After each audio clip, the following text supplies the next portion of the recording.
It's ups and downs in anything. Keep going, my nigga. It's better days. I damn near had to sacrifice everything. There's ups and downs in everything. You know what time it is. Rise and Fallers, segment 33, week 33, depending on how you're taking us in. It's your boy Mellow TMG.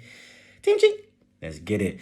Rise and Fallers for our newcomers, where we simply take stock of our athletes over the previous week. See who's been rising in stock and see who's been falling in stock accordingly. So, with no further ado, let's get started. Our number one rise of the week is the one, the only, the Manny Pacquiao. Damn. I was getting my bag there for sure. I was getting my Michael Buffer bag. I can't hold a candle to that great man. But yeah, he's retired officially, at least for now. He's more interested in chasing his political career. I believe he's running for president or presidency in his country, Philippines, I believe. But yeah, what a man, what a boxer, one of the greatest boxers of all time, the only 8-weight world champion there's ever been. And in my opinion, I said this quite a few times, I don't feel in our lifetime, God willing, that'll be another 70 years odd at least. I don't feel in our lifetime I would see another 8-weight world champion. I just don't feel that would be the case. He's also the only boxer to win titles across 4 different decades. That's the 90s, or to hold titles across 4 different decades. That's the 90s, that's the 2000s, that's 2010s, and 2020s. Shout out Manny Pacquiao. He finishes with a record of 62, 8, and 239 KOs. He fought a lot of fights, 70-odd fights, 72 fights. In this day and age, that's unheard of almost. But yeah, his career's heard the final bell. What a man. He was just an animal in that ring. The southpaw, the quickness, the way he closed down the gap, the angles, the relentlessness of the punching. Manny Pacquiao was one of the greatest boxers there's ever been. And that's for damn sure. No one can ever take that away from him. Top 10. Easily, in my opinion. Manny the Pac-Man Pacquiao. But from boxing, we go to football, to another guy who's, arguably the greatest of all time in his own right. That is Lionel Messi. Scored his first goal against his old mentor in Pep Guardiola against City as PSG ran out 2 winners in the Champions League game. A great game it was for sure. The goal he scored, vintage Messi. The technique, the dribbling, the touch, the giving, the going, the passing, the movement. It just encapsulates what Messi is. Everything that Messi is, that was that goal. Everything Messi was that goal. Immense stuff. And his record against English teams is crazy. In fact, it's even brazy. 27 goals and 6 assists in 35 games. And all those teams he's played, for the most part, are elite English teams. The top 6 or the top 4. Your Arsenals, your Chelseas, your Liverpools, your Man Uniteds, your Man Cities, your Tottenhams. Pretty much, those are the only teams he's played. There may have been a lesser team here and there, but it's pretty much those boys. And they say you can't do it in the Prem, or wouldn't be able to do it in the Prem. But when you're bagging goals against the elites, damn, it's not that argument's not looking very strong. But yeah, that game was a great advert for the sport. For the people, the purists that don't like foreign investment. They say they're stealing our game. Maybe not, because Qatar and UAE. That was also one of the richest games in terms of squad value, at least on show. I think it's the first game where there was both $1 billion squads involved. But don't necessarily quote me on that, because I'm not 110% sure. I need to do a bit further research on that. But just letting that float in your heads. But yeah, Messi, what a guy, what a player.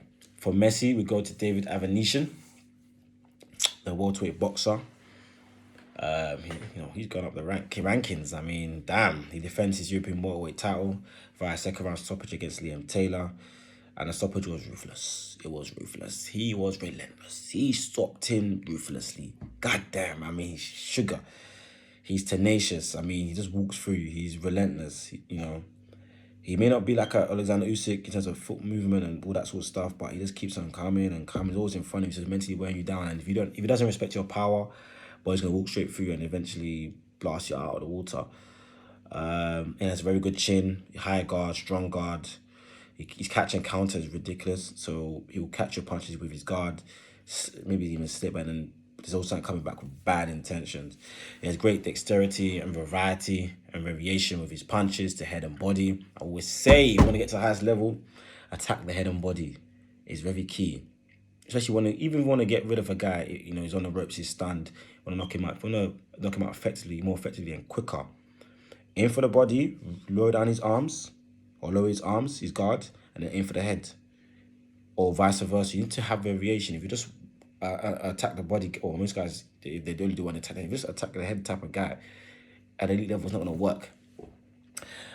Conversely, the stoppage was a tiny bit premature, but at the end of the day, it was heading one way. I mean, Avanesysan is a very, very good finisher. I believe he's on a record, he's on a streak of 5 KOs or 5 knockouts in his last 5 fights. So, and since he's lost the meme machine, he stopped all of his opponents in the last 5 fights.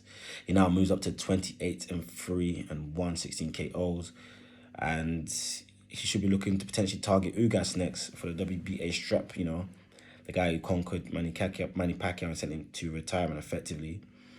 He's on paper at least talented of all the champions and the Spencers and the Crawfords. So why not fight Ugas if you can make that fight happen? I mean, I guess Ugas will want to fight guys like Crawford and Errol Spence.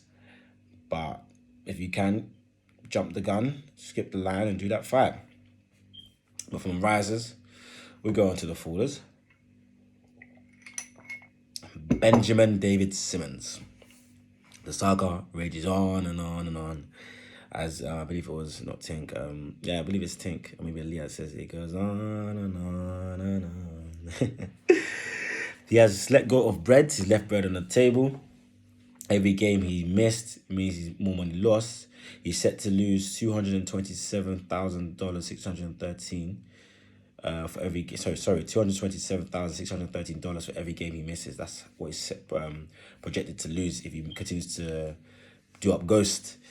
Any future fines will be deducted from the $8.2 million that has been put into an escrow account. Basically, an escrow account is basically a fancy way of saying a holding account, whilst they're still investigating matters, I guess. He and his team contend that it's not about the money. We will see if he has a change of heart, because I don't care who you are, 8 million is a lot of money to anybody. So even if you're a billionaire, 8 million is crazy. I mean, if you're doing 8 million investment, that can make you another billion potentially in a few years. So if you invest in the right company or the right stock, whatever. So yeah, they cited mental exhaustion and underappreciation as the reasons for why they're acting out. But it's crazy. I mean, what if he's stuck for another year? There's so many different ways to look at it. It's just crazy. I mean, Benjamin David Simmons, essentially you're throwing toys at the pram because you haven't improved in your game and you're upset that your teammates and your team are upset with you because you haven't made improvements in your game, and you were basically the reason why you guys lost against the Atlanta Hawks, which you should have lost to. Reluctant to shoot in the fourth quarter. We were terrible for the free throw line throughout. Hacker Ben was a thing, throughout that playoffs, this is not hyperbolic here. You were effectively the worst free throw shooter in a playoff run of all time. Below Wilt Chamberlain and below Shaq, below Dennis Rodman, everybody. You shot, I think it was roughly around 35% from the free throw line. Guys shoot 3-pointers better than you do from shooting at the free throw line. Let that sink in, please. Let it sink in, because it is as bad as it sounds. Let it sink in. God. But yeah, move on to boxing. Chris Eubank Jr. I feel sorry for this guy to an extent, even though he's a bit arrogant, whatever. But his clock is ticking. For him to become world champion. He's had, I believe back-to-back fights have been called off. The first one was due to COVID. The second one was due to a failed medical. After Muratov, failed his medical, the fight got cancelled. Hopefully he can return this month. In fact, I believe he's returning this weekend. So that's the weekend. So he's returning, I believe, weekend like the 16th or 17th of October. Hopefully he can, and get his career back on track. he's confident of getting a GGG fight, Triple G Golovkin fight. Hopefully he can get over the line, because regardless, that'll be a big payday. And if he wins, he'll do wonders for his resume and his career. And really boosts up his, reputation and bargaining power and all that sort of stuff, and really boost up the rankings in order for him to position himself in order to contend and potentially win a belt. So yeah, that's that. So keeping it in the combat sport realm, but we go from boxing to UFC. We go from Chris Eubank Jr. to Tyron Woodley. He bent the knee and he got a Jake Paul tattoo on his middle finger saying, "I believe I love Jake Paul." As a man, you shouldn't be getting tattoos of another man's name. That shouldn't be happening. It shouldn't. I mean, it just shouldn't be happening. But, basically saying Jake Paul owns him. I mean, he's got, you basically tattooed on your body, and it essentially, says that Jake Paul owns you. However, of course, if he was able to get the rematch, hopefully he does, because going all this way and do all these things, if you don't get a rematch, wow, that'll be even worse. But if he does, if he is contractually obligated to give you the rematch, even though I don't think that's the case. But yeah, with modern day technology, you can easily get it removed on his middle finger, I believe on the outside of his finger. So maybe even the inside, I can't remember, too tough. But yeah, if he wins the fight, because the big bag and the bonuses, this move might end up being a master stroke. It might just end up being a master stroke. But yeah, it's your boy Mello, TMG Rising and Fallers. It's been true, lovely for you guys to still be with us. And I appreciate it immensely if you have been, but make sure you follow us on all socials, the Instagram and the Twitter. If you're listening to this on Instagram, make sure you like and follow. If it's on YouTube, make sure you like and subscribe. Listen to our podcast audibly. That's Apple Podcasts and Spotify. But yeah, like I said, your boy Mello TMG, and I'm out.